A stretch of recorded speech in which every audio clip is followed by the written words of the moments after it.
विरोध प्रदर्शन हो रहा है आयोग नंबर ओके, और ये नॉर्मलाइजेशन 1 डे 1 शिफ्ट एग्जाम के लेकर प्रदर्शन हो रहा है और छात्र जी इस प्रदर्शन में भाग रहे हैं।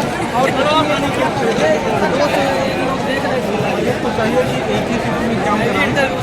अच्छा, तो इनका मानना है कि एक शिफ्ट में एग्जाम होना चाहिए जैसे पिछले सालों में होता है।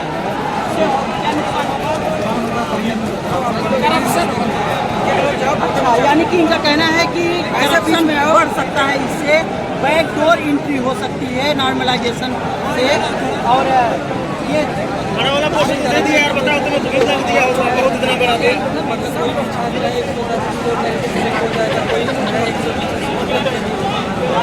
तो यहाँ पे जो है लक बेस्ड जो है सिलेक्शन होने का जो है वो बढ़ रहा है। तो हम ये चाहते हैं कि कोई भी छात्र अपना मेहनत करता है तो वो स्कोर करता है, सब एक प्लेटफॉर्म पर सबका जो है अपना स्कोर करके हिसाब से और सबका सिलेक्शन वो मेरे साथ हो सकता है, मेरे दोस्त के साथ हो सकता है, किसी के साथ हम इस तरह चाहते हैं कि हम जितना मेहनत करें जितना स्कोर करें सिलेक्शन हो ना हो बात की बात है, लेकिन किसी के साथ भाई का कहना है कि अगर हम मेहनत करते हैं तो जितना मेहनत किए हैं उसका परिणाम हमको स्पष्ट दिखना चाहिए। नॉर्मलाइजेशन में दोस्तों एक प्रक्रिया ये होती है कि आपको ये नहीं पता चलेगी कि आपने कितना नंबर स्कोर किया है, आप कितना रैंक पाए हैं, फेल हुए हैं या पास हुए हैं, ये सिर्फ सिलेक्शन के बाद ही पता चलेगा। और इसमें बैकडोर एंट्री की संभावना ज़्यादा रहती है। एक तरीके से जो जितने भी छात्र यहाँ पे पूरा प्रदर्शन कर रहे हैं उनका ये मानना है कि ये करप्शन का एक नया प्रक्रिया है, एक नया तरीका है करप्शन करने का, ये नॉर्मलाइजेशन प्रक्रिया लागू करके।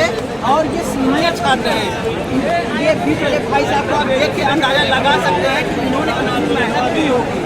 अगर नॉर्मलाइजेशन प्रक्रिया आप लागू होती है उनका भविष्य कैसा होगा, ये कितना भी मेहनत कर लेंगे, ये भाई साहब कितना भी मेहनत कर लेंगे, या जो वीडियो आप देख रहे हैं आप कितना भी मेहनत कर लेंगे, सिलेक्शन नहीं होगा क्योंकि बैकडोर एंट्री होना शुरू हो जाएगा। तो आपको कहना चाहिए हाँ, जैसे देश आज हमारा देश एक इलेक्शन नेशन की तरफ बढ़ रहा है, तो हम भी चाह रहे हैं कि 1 डे 1 एग्जामिनेशन प्रक्रिया लागू किया जाए।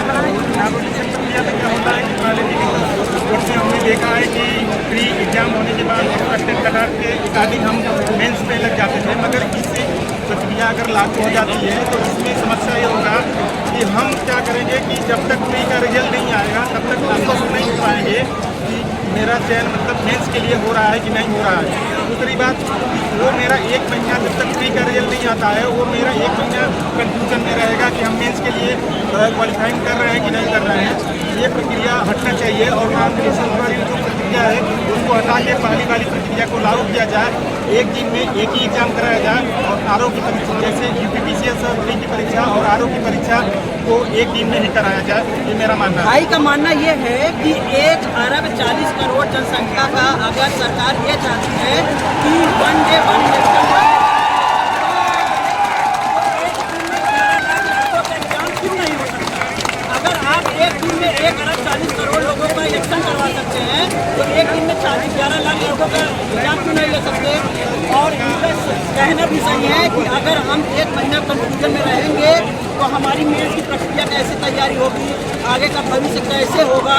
तो इन्हीं सब चीज़ों में ये सारे लगभग 50,000 छात्री जो अभ्यर्थी हैं यहाँ पे प्रोटेस्ट कर रहे हैं, लगातार आयोग के कान को खोलना चाहते हैं, फिर भी आयोग अभी तक नहीं खुला है, गेट बंद हुआ है। अध्यक्ष एसी में बैठ के ठंडा पानी पी के कुर्सी तोड़ रहे हैं। एक बात में छात्र ये भी कहना चाहते हैं कि अध्यक्ष नकारे हो गए हैं, अध्यक्ष को देना चाहिए इस्तीफा, या तो सरकार इस्तीफा दे दे या तो अध्यक्ष इस्तीफा दे दे। सरकार की कोई गलती नहीं है, अध्यक्ष की है, एक दिन में एक एग्जाम होना चाहिए। आप भी अभ्यर्थी हैं? अच्छा, आप प्रोटेस्ट में अपने सहपाठियों का साथ देते हैं? अच्छा, गाड़ी लेकर भाई साहब आए हैं, ये भाई साहब लोग आए हैं अभ्यर्थी। भाई साहब आप पीसीएस की तैयारी कर रहे हैं या फिर आरओ? दोनों एग्जाम देंगे। जाहिर सी बात है, जो उत्तर प्रदेश पीसीएस की तैयारी करता है उससे रिलेटेड जितने भी एग्जाम होते हैं वो देता है। आप सभी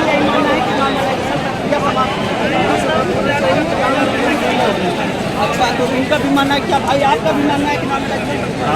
मेरा यही मानना है कि नॉर्मलाइजेशन की प्रक्रिया बिल्कुल मेधावी छात्रों को बाहर करने का ये एक तरीका है और इसके सिवा कुछ भी नहीं है सर। 5 लाख के विद्यार्थियों की परीक्षा अगर 2 शिफ्ट में दी जा रही है 75 जिले वाले प्रदेश में, इससे बड़ी नाकामी की बात हो ही नहीं सकती सर। जिस प्रदेश के केवल एक जिले में प्रयागराज में इतने बड़े महाकुंभ का आयोजन करके इतने श्रद्धालुओं को स्नान कराया जा सकता है, उस प्रदेश के 75 जिलों में 5 लाख विद्यार्थी जो बैठे एक जगह परीक्षा सुरक्षित तरीके से नहीं दिलाई जा सकती। सीधे सरकार को ये बताया जा रहा है कि अगर आप 10 करोड़ स्नानार्थियों को गंगा स्नान करा सकते हैं तो उसी प्रदेश में 10 लाख अभ्यर्थियों को आप एग्जाम क्यों नहीं दिला सकते?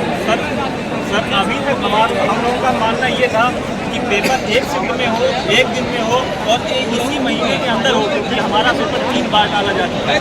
पहले 17 मार्च था, फिर 27 अक्टूबर किया गया, अब 7 और 8 दिसंबर किया गया। लेकिन आयोग की नाकामी को देखते हुए हम लोग इतना तक तैयार हैं कि हमारा पेपर भले ही 1 महीने डिले हो जाए, लेकिन नॉर्मलाइजेशन की प्रक्रिया लागू नहीं होनी चाहिए, क्योंकि नॉर्मलाइजेशन का इन्होंने जो परसेंटाइल के साथ फार्मूला दिया है वो भी पूरी तरीके से अनसाइंटिफिक है।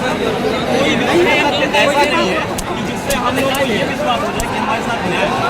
तो आप आयोग से क्या चाहते हैं? या फिर कुछ ऐसा नियम लागू किया जाए नॉर्मलाइजेशन में ही जो साइंटिफिक हो? नहीं, हम पूरी तरीके से ये चाहते हैं नॉर्मलाइजेशन की प्रक्रिया खत्म हो। कभी पहले हम लोग स्क्रीनिंग का शिकार होते थे जो कि मेंस की प्रक्रिया में होता था, लेकिन अब प्रारंभिक परीक्षा में ही नॉर्मलाइजेशन को लागू करके अगर मेधावी छात्रों को बाहर कर दिया जाएगा तो प्रदेश को एक अच्छा अधिकारी कैसे मिलेगा? जी बिल्कुल, इनका भी कहना सही है कि अगर प्रशासन इस तरीके से काम करता है, बैकडोर एंट्री करता है तो देश का भविष्य कैसे होगा? अगर जो अभ्यर्थी जो काबिल है अगर उनका सिलेक्शन नहीं होता और बैकडोर एंट्री अगर होती है नॉर्मलाइजेशन प्रक्रिया के तहत तो जाहिर सी बात है देश गर्त में जाएगा। इनका भी मानना है कि नॉर्मलाइजेशन प्रक्रिया पूरी तरीके से समाप्त होना चाहिए, उसमें बदलाव नहीं होना चाहिए।